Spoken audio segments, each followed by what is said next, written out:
This match will be epic. European giants Spain and Croatia face each other on the 15th of June 2024. Who will prevail between these two football royals?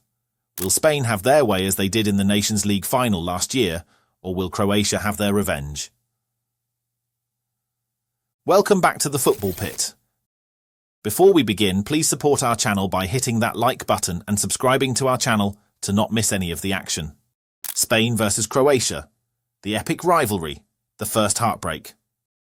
Spain and Croatia will face each other on the 15th of June, and that match will be epic. The two teams have a bit of a rivalry. Okay, it's not a bit. The two countries have an epic rivalry even if they've only met 10 times. Out of the times they've met, Spain have won 6 of those contests, Croatia have won 3, and the two teams drew once. Out of those 6 times Spain has won, 2 came from the Euros, with Spain beating Croatia on their way to winning the 2012 Euro, and also in the 2020 Euro, which was played in 2021 due to COVID-19. Spain broke the hearts of Croatians those 2 times. The first time was during the 2012 Euro. The two teams shared the same group as Italy and the Republic of Ireland, and their matches were keenly contested. When the two of them faced each other, they had 4 points each, which meant that whoever won would qualify for the quarter-finals. The alternative was a 2-2 draw, which meant Italy wouldn't qualify. Croatia, too, were familiar with the mighty Spain, who had stomped their way to winning the 2008 Euro, and were the #1 team in the world to Croatia's world ranking of 12. However, Croatia, like every other team, sensed something. This Spain wasn't like the 2008 Spain. This Spain could be hurt, and besides, to qualify, all Croatia needed was a draw, or so they thought.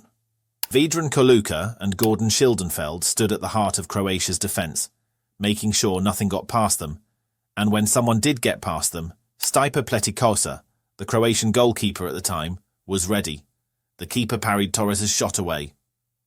Mario Mandzukic burst past Sergio Ramos and Gerard Piqué. Ramos bumped into the Croatian striker in the penalty area. "Penalty!" the Croatians shouted, but the referee waved it off. Spain was safe, but Croatia wasn't. Italy had scored before half-time, and now Croatia had to win if they wanted to qualify.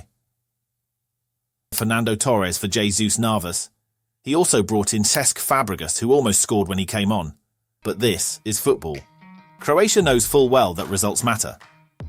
This was how they were able to reach the final of the 2018 World Cup.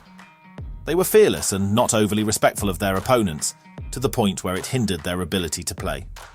When they faced Argentina in the group stages, they crushed the Argentines 3-0, not minding that Lionel Messi was in the team. Croatia also beat Iceland and Nigeria to get out of the group with their full 9 points.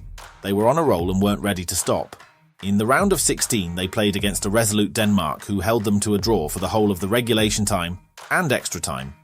Croatia beat Denmark when they went to penalties. They also did the same with Russia in the quarter-final. However, with England, things were different. Well, it was not too different as they again went into extra time. England fans were stunned by the results, considering they scored first through a lovely Kieran Trippier free kick 5 minutes into the game. Ivan Perisic equalised for Croatia in the second half, after he latched onto a Simon Vrsaljko cross. The teams went into extra time with 1 goal apiece, and John Stones nearly scored for England at the start of extra time. However, it would be Mario Mandzukic who would do the honours of scoring the goal that would end up sending Croatia to the finals against France. That final against France would be remembered for a lot of things, including the controversial VAR decision that would allow France to go ahead of Croatia for the second time in the match. France had scored first in the match through an 18th-minute Antoine Griezmann strike before Ivan Perisic equalised matters 10 minutes later. Then, before half-time, France shouted for a penalty, and VAR incorrectly claimed that Perisic had handled the ball with his hands. France scored from the penalty before the now-banned Paul Pogba and the then-teenage Mbappe added the third and fourth goal. Croatia managed to pull one back, but France held them at bay for the remainder of the match to clinch the World Cup. Croatia left that match disappointed, but they reached the final against all odds and played 90 minutes extra to reach it. With that World Cup performance, Croatia shot up to 4th in the FIFA World Cup ranking, and they now had pedigree. They took their pedigree to the UEFA Nations League, where they played against Spain twice. In their first matchup, Spain absolutely destroyed Croatia 6-0 on 11 September 2018. It was a display no one expected from a usually resolute Croatia. However, they redeemed themselves when they met Spain for the return leg in November. The two teams were evenly matched and produced a thrilling display of football. Croatia had learned from the embarrassing defeat they suffered earlier and were more disciplined. Their discipline didn't make them boring, as they opened up the scoreline before Spain equalised. Croatia would go ahead again through left-back Tin Jedvaj before Spain equalised again. At this point, it seemed as though the match would end in a draw. However, at the death, left-back Tin Jedvaj scored to make the score 3-2. Finally, Croatia had their revenge. They had defeated their rivals. Unfortunately for Croatia, this feeling of victory wouldn't last. The two teams met again at the 2020 Euro, which was played in 2021. This Euro matchup between these two teams was a far better display of football than when they met in Euro 2012. This match was an 8-goal thriller between the two teams. Croatia went ahead first through a bizarre Spain own goal, and the Spaniards replied with 3 goals. In the final 5 minutes of the game, substitutes Mislav Orsic and Mario Pasalic scored 2 goals collectively, which took the game to extra time. I'm certain that at that period, Croatia's fans would be dreaming of finally having their revenge on Spain. Unfortunately, that match wouldn't be the game Croatia would have their revenge. That came later, and we'll get to it soon. Spain broke Croatians' hearts again as they scored 2 more goals in extra time to send Croatia out of the competition. Spain versus Croatia, who will win? After the 2020 Euro, Spain and Croatia met again in the finals of the UEFA Nations League. It was another epic matchup between the two teams. Spain brought the game to Croatia in that final, and in the first 15 minutes, Croatia almost went behind in 2 of Spain's attempts at goal. Croatia also returned the favour to Spain and nearly went ahead from an Ivan Perisic header before Spain's Unai Simon kept the ball out from the back of the net. The two teams went at each other, but none of them could find the back of the net during regulation time. The game went to extra time, which Croatia had become used to in recent years. Still, neither of them could, and they went to penalties. Unfortunately for Croatia, they lost the penalties, and Spain went on to win the Nations Cup. Now that the two teams have been matched up again, who will win? Spain are 3-time winners of the Euro, and 2 of their best international performances are in the Euros. In 2008, Spain broke away from what people called the curse of the quarterfinals, when they beat Italy in the Euro 2008 quarter-final. They almost fell to the psychological handicap of the so-called curse before they overcame the Italians on penalties. They got past Russia with ease after that, and they met Germany in the final. Although they only scored a goal, Spain thoroughly dominated Germany and would have humiliated them if Germany's goalkeeper, Jens Lehmann, hadn't been on another level entirely that day. In 2012, Spain didn't have the swagger they had in 2008, but they still reached the finals of the Euro. Spain, who won the World Cup in 2010 in South Africa, gave the teams reasons to fear them. Italy certainly were among the teams that did, as by half-time, they were already 2 goals down from the goal-scoring heroics of David Silva and Jordi Alba. Spain scored 2 more goals after half-time, and the Italians looked on as Spain destroyed them. With that win, Spain won a treble of international trophies, winning the Euro 2008, the 2010 FIFA World Cup, and Euro 2012. While Croatia has proven to be a difficult matchup for Spain, Spain has a history of being winners.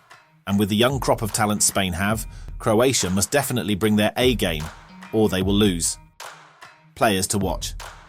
One of the brightest stars to keep up with in the Euro is Lamine Yamal, freshly minted from the Euro. The 19-year-old is the newly minted La Masia superstar who holds the record as the youngest player and scorer in the history of both Barcelona and Spain. He is also the youngest to ever score for any club in La Liga. Spain also have veteran Alvaro Morata, who has a lot to prove from how he squandered his penalty that led to Italy dumping Spain out of the 2020 Euros. The team also has Alejandro Grimaldo, who is one of the engines behind how Bayer Leverkusen plays. Their team isn't as it once was, but they are capable of doing the job at hand. While Spain has its talents, Croatia can rely on players like the 2018 Ballon d'Or, winning veteran and captain Luka Modric, and star players such as Mateo Kovacic and Mario Pasalic, who offer a lot to the team. The stage is set for Spain versus Croatia, and the organisers could not have chosen a better venue for the match. Olympiastadion Berlin and the city of Berlin. The Olympiastadion Berlin is the venue for Spain versus Croatia. The stadium was originally built in 1936 for the Olympic Games in Berlin, However, it has become the venue for different international football matches. It hosted 3 matches in the 1974 FIFA World Cup, and it was renovated for the 2006 FIFA World Cup. After the renovation, it hosted 6 matches, including the final. It was at this stadium that the infamous Zinedine Zidane headbutt on Materazzi took place. Are we going to see something like that in the Euro? That would be a crazy sight, wouldn't it? Speaking of sights, apart from watching the game between Spain and Croatia, there are some interesting things you can see and do in Berlin. You could climb up the Berlin TV tower to enjoy the view of this sophisticated city, or visit Museum Island. If you want to, you could go shopping or try out the delicacies this city has to offer. But we can say this: right now in Berlin, there's nothing that could top the excitement of the Spain vs Croatia game. So, are you ready for what could be one of the best football matches of the year? Do you think Croatia could have another taste of revenge against Spain, or will Spain invoke their spirit of dominance and thoroughly beat Croatia? Let us know what you think in the comments. Don't forget to like this video and subscribe to this channel for more.